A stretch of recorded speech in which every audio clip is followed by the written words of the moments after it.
This is a follower plate, okay? This is what actually goes in the pail. Goes in the pail and goes down and forces the grease to the bottom as you're pumping. You can also use this on a keg. This here is the top of the pump, okay? The pump basically goes inside this hole right here. Move the cap. Yeah, but something you got to keep in mind of, this right here is where it pulls in the grease. And when you're actually changing from pail or keg or whatever you're using, you need to take special attention to keep this covered. Okay, because if debris gets inside of here, it's going to clog up the pump. Okay, and how this goes on here, it goes on like this. Then you have little screws, if I can line them up just right there, that go in there, and this holds the upper plate to the pump.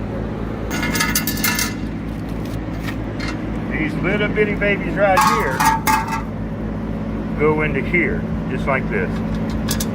You got 3 of them. It's like a triangle. Now these wing ones go right here.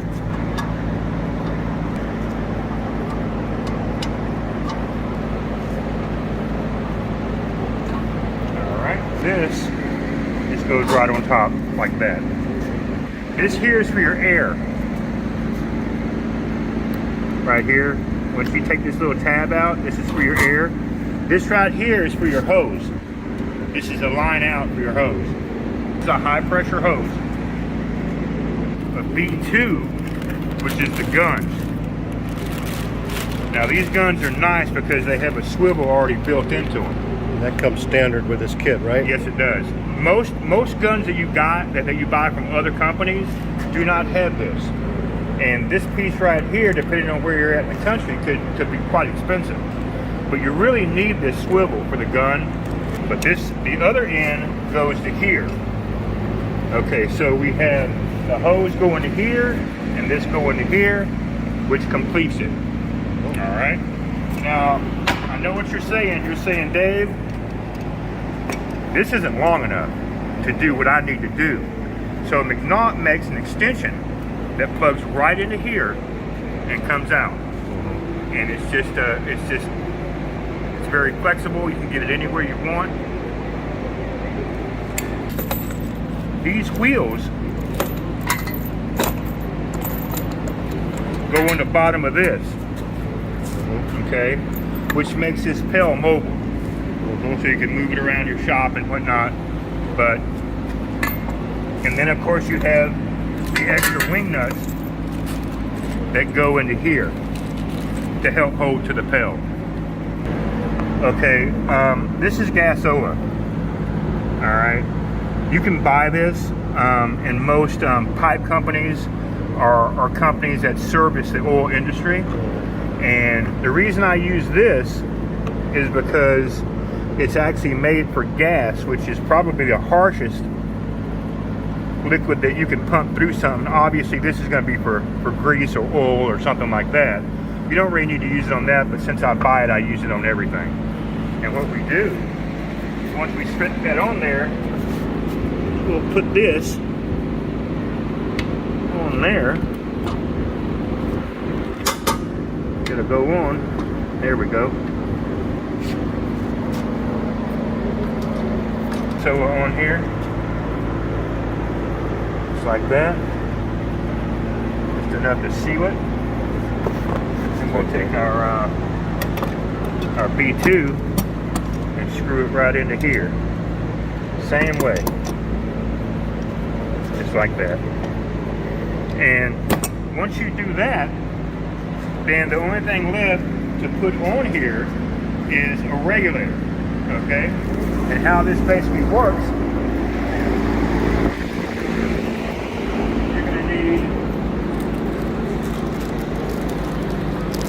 this right here, this 1/4 inch extension. It's threaded on both sides. And you're also going to need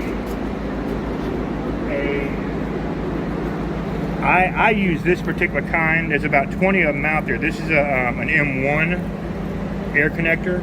And what I mean by different kinds is there are different shapes right here. But the most common in this area is this size right here. And what this does is that eliminates the problem. Okay, because how this works is you pull this up like this and you can adjust the air. Now how do you know what the air is? Well, you got this little dial right here, and we're gonna have to take one of these off right here.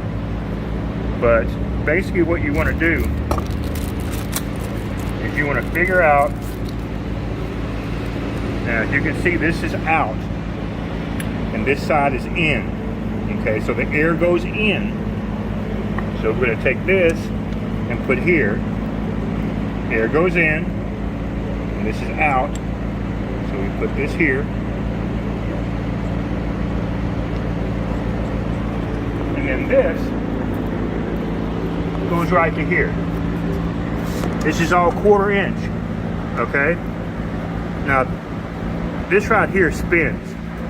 So, you noticed I used a long shank on this right here, and that's because this thing needs to be as low as possible, okay? But you can't be way out here because it's gonna be in the way. But your air goes in. Now with this right here, you would put your gauge right here, all right?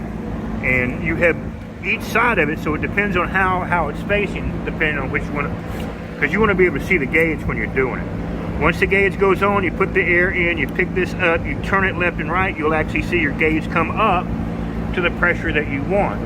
Now, what I found with the Macnaught pumps, and this is pretty much all of them, is if you run them between 85 and 100 PSI, they do just fine. Anything lower, you tend to have a little problem with. Anything less, you have a little problem with. Now, these particular pumps, there are air vents right here, okay? And there's a reset button on the very bottom. I don't know if you can see that or not. But if you have a lot of water in your air, in other words, you don't drain your tank the way you're supposed to, these pumps will freeze up from the water in the air, okay? And the pump will stop working. Now, all you have to do is just let the pump thaw out. It's gonna freeze up right here on this metal.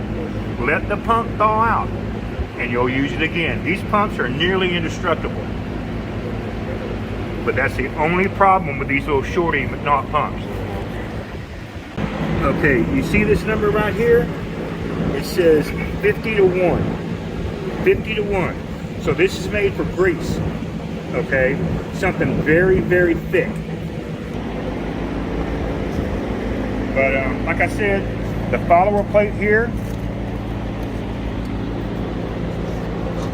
will go inside of here, just like that, and that goes onto there, and this goes onto here, and you're good to go. You can take your gun, move it anywhere like this. But like I said, the only thing that some people have a problem with is this part right here. But like I said, you can get an extension to clip right onto here. You don't have to disassemble anything. And that's what a lot of people do, is they'll remove this right here and put that extension onto here, and it messes up the gun.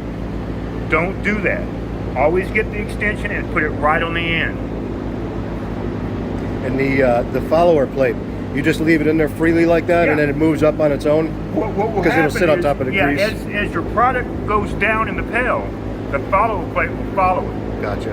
Okay? And it literally pushes it down, because you're gonna need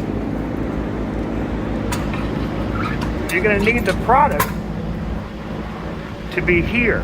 As the product is being sucked in, it forms like a cavity as it's being pulled in.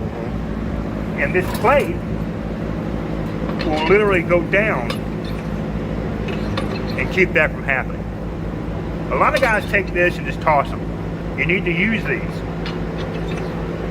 Put it right in there and you're good to go. Put air to it and you're rocking and rolling.